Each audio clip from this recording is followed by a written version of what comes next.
Right then, ladies and gents, welcome along to the video.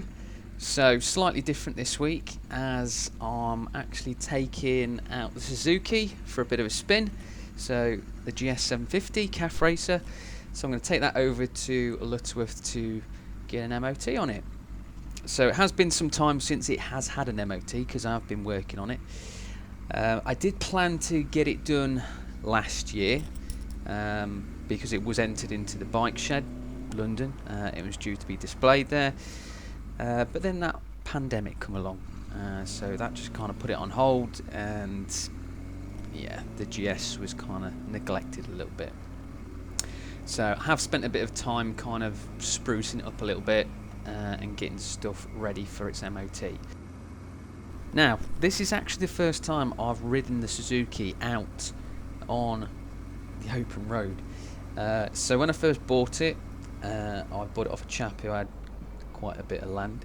So I was able to kind of trundle the bike around their bit of land, which was fine for buying that. But since then, it's just been at the house. I've not been able to take it out on the road just because I've been working on it. So quite excited to see how it goes or how it handles on the road.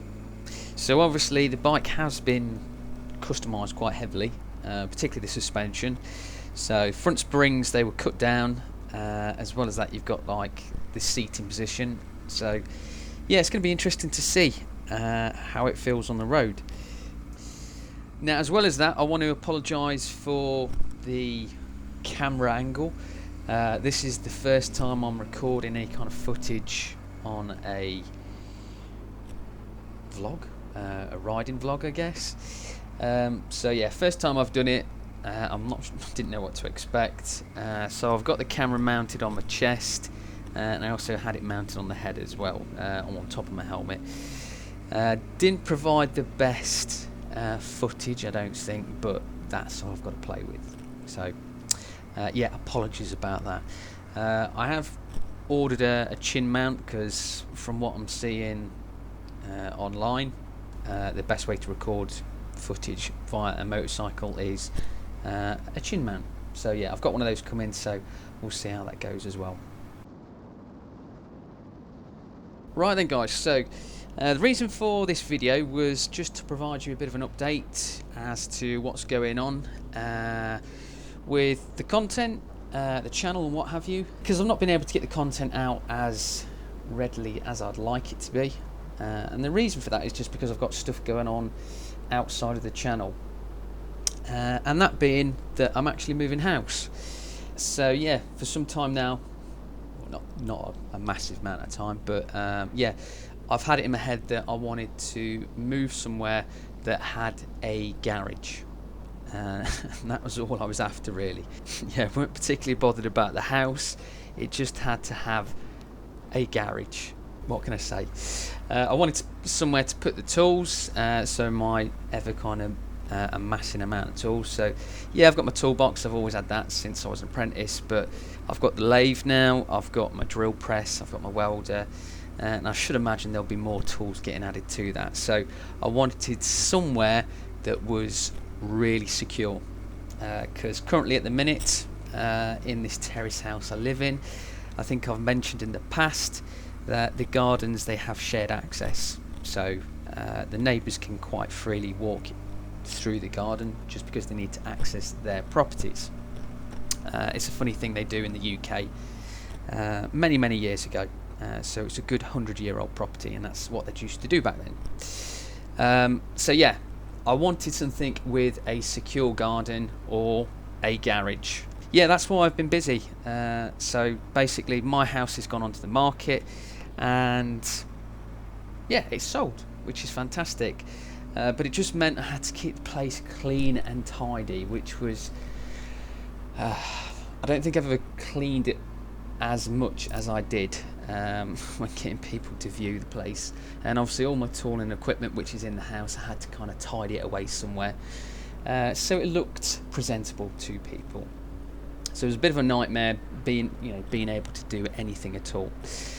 As well as that, the shed was basically a storage area for those tools as well, so it was just basically chock-a-block in there, and I weren't able to work in there.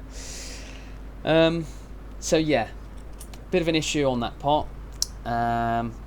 But yeah, the house is all sold. I'm well chuffed, and that's given me the ability to look for elsewhere. So I've managed to find somewhere, which is fantastic, but it just did mean that I was doing viewings most nights.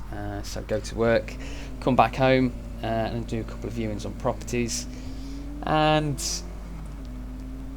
yeah, I put a few offers in, didn't come through, but yeah, this one come up, and it's got a fantastic garage, which I'm well chuffed for. So yeah, I'm just going through all that now, sorting all the kind of bits of paperwork out and stuff like that, and then getting all the equipment tidied up and packaging and all that. So yeah, I just wanted to update you guys regarding what was going on. So hopefully you'll understand that, and then obviously having that garage there, it's just going to free up my time a bit more, just to be able to kind of work on the bikes. I can kind of down tools really easily without kind of having to tidy stuff up, which is a bit of a nightmare at the minute when I'm working in the shed. I have to put the bikes away, have to put tooling away, just to keep everything kind of tidy and secure. So in a big safe garage, I've got no issue with that. I can just get on with it, tools down, finish up, and then carry on whenever. Easy, easy.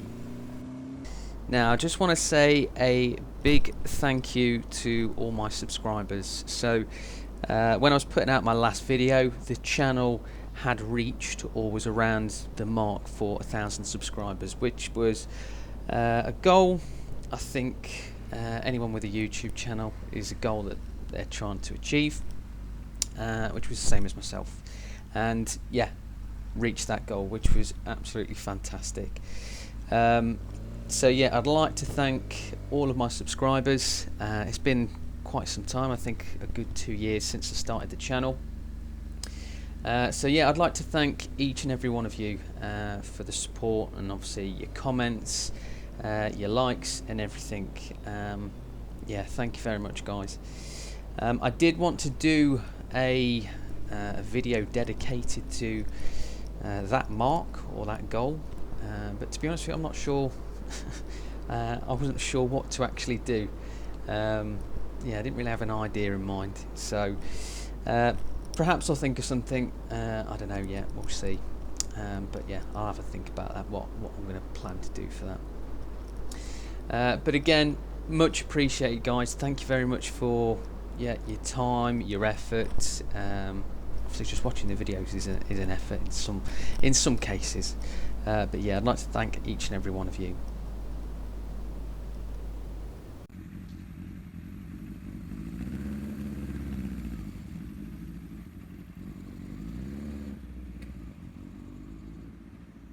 So then, did the Suzuki GS750 actually pass?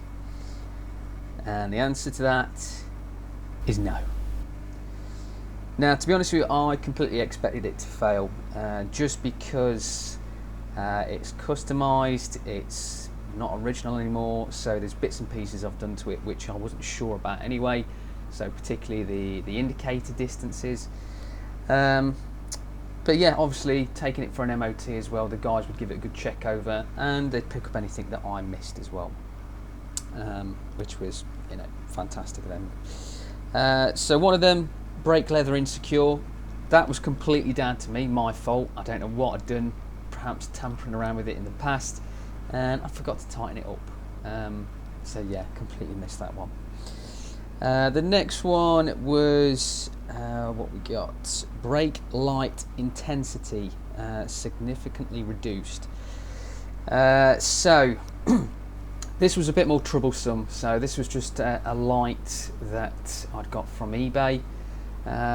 So the indicators, they've been fine, they're the same type of light, but the brake, well, the stop and tail light, yeah, I think I mentioned in the past when I was fitting that on one of the previous episodes that there was something not quite right about that. So I did have to kind of customise that light just to be able to kind of get it through the MOT. So it just meant taking out the bulb holder, just because the type of bulb in it was just not sufficient for a brake light system.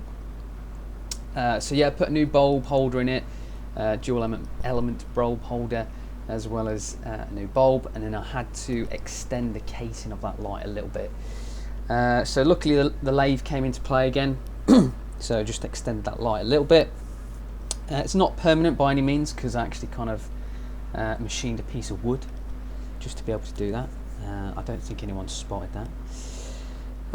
And as well as that, the headlamp. So the headlamp full beam, that popped on the way over there as well. So yeah, it's just one of those. So there's a couple of things to do. To be honest with you, it's not as extensive as I thought it was going to be, which is fantastic. So I made those kind of repairs in a couple of days after that, and then I took it back over and it got its full pass. So I was well chuffed for that.